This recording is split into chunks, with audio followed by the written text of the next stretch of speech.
Looking for financial support that strives to honor your community's rich heritage and cultural practices? Introducing RBC Origins. Our Indigenous banking specialists provide resources and advice that can help transform your ideas into tangible progress and community prosperity. At RBC, we're committed to driving your goals forward. Learn more at rbc.com/indigenous. RBC, ideas happen here.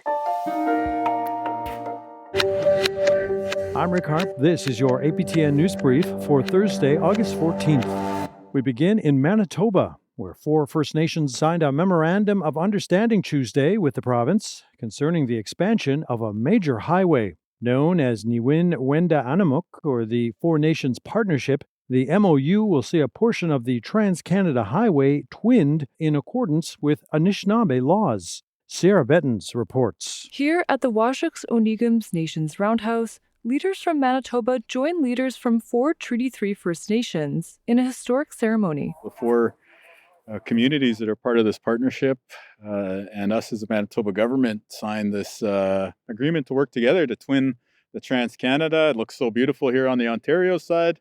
Now we want to catch up and maybe surpass Ontario on the Manitoba side. On Tuesday, Manitoba Treaty 3 Grand Chief Francis Kavanagh and chiefs from the 4 Winds communities signed a memorandum of understanding they say incorporates Anishinaabe laws into twinning part of the Trans-Canada Highway.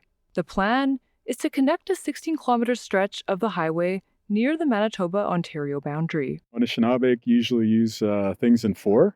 So I heard the environmental, the economic, the health and safety piece, and then, of course, the respect. So those are the things that we'll keep in mind. Shoal Lake 40 First Nation councillor Billy Wape says the MOU marks a historic shift in Manitoba's approach to consultation. In prior years, consultation was done with a letter, sending it out and seeing if we're going to say yes or no. With this process, they're working with us on a weekly basis to move the project where it needs to be. The project will be guided by Manitowaki Ina'a Ko Ni Gawin, an Anishinaabe law describing how to live with the earth in a good way. Chris Skeed is the chief of Washuk Onigam. Our laws are sanctioned from Creator.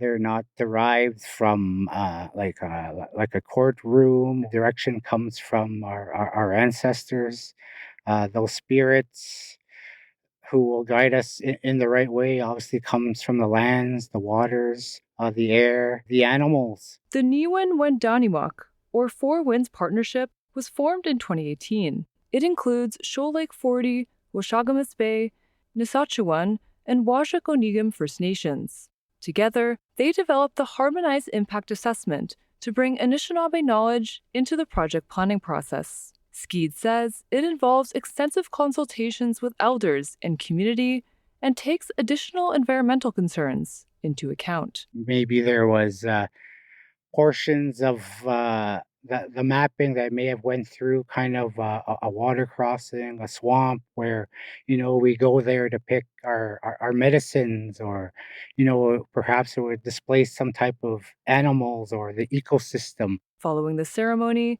the leaders met again to discuss the next steps. Formalizing a bit more of the steps of the relationship, including some funding conversations.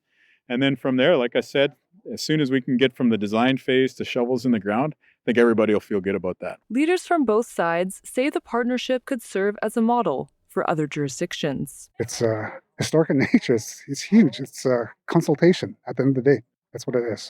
Sierra Bettens, APTN National News, Washuk Onigam Nation, Ontario. And speaking of new Manitoba MOUs, leaders of 2 Indigenous organizations have signed theirs in pursuit of greater economic development.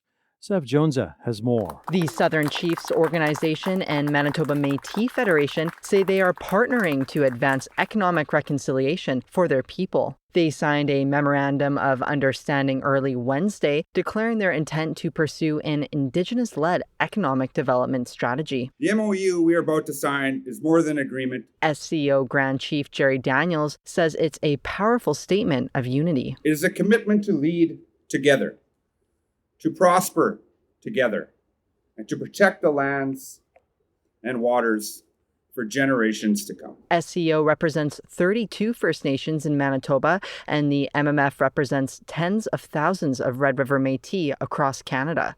The partnership comes on the heels of Bill C-5, also known as the One Canadian Economy Act, which will fast-track major natural resource projects. The MOU outlines a 5-year framework they will follow to ensure their priorities are reflected in those and other development projects. We are positioning ourselves as active partners, ensuring that First Nations and Red River Métis communities are not just consulted, but are central to the decision-making process. The two will work together to push for jobs, trade opportunities, sustainable forestry, and harvesting practices. They hope that will result in lasting revenue for generations to come. We will not just let somebody else decide the fate of the future. MMF President David Chartrand says he's been waiting for a partnership like this for almost 3 decades. Premier, I assure you we'll pick this up quickly.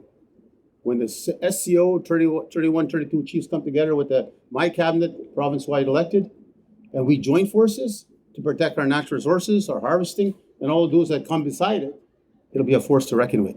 Chartrand hopes their unity will show other Indigenous nations what is possible when they work together. We'll have differences, trust me, but we'll also have more compatibility than differences. And when we find those differences, we'll find solutions to them, and we'll find how we make, because it'll be the betterment for each of us, not just for himself or me. It'll be for our people. The MMF and SCO also plan to create a natural resource committee to set rules to ensure sustainable wildlife harvesting. Sav Jonza, APTN National News, Winnipeg. Meanwhile, a protest in support of York Landing First Nation took place at the Manitoba legislature yesterday, declaring a state of emergency 2 weeks ago due to nearby wildfires. The First Nations ferry is unusable due to low river levels, stranding some 600 residents. Leadership says the situation has come with growing costs of food and the potential contamination of drinking water. And with prohibitively expensive flights the only option out, York Landing says it's time an all-season road was built, as well as for the release of water from the Churchill River diversion. The province says it's working with Manitoba Hydro to address the nation's needs. That includes the utility supplying boats. Rebecca Chartrand is the Liberal MP for the area. After meeting elders, she pledged to keep other federal ministers in the loop, so York Landing has a voice. I am a voice. I have the opportunity to sit with Minister Sala, for example, this afternoon, and, to bring your concerns forward once more and to try and find solutions together.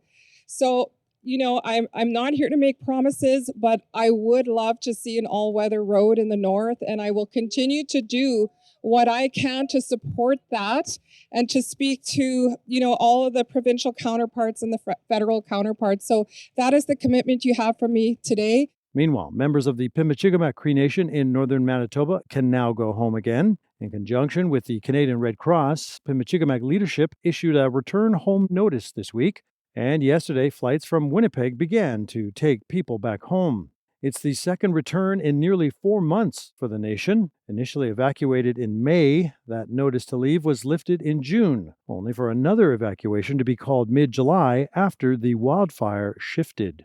And finally, the crisis of missing Indigenous people has brought the governments of the Yukon and Alaska together. On Tuesday, the two jurisdictions signed a memorandum of understanding in Whitehorse, an agreement meant to strengthen cross-border collaboration. It formalizes commitments on information sharing, greater public safety, and healing.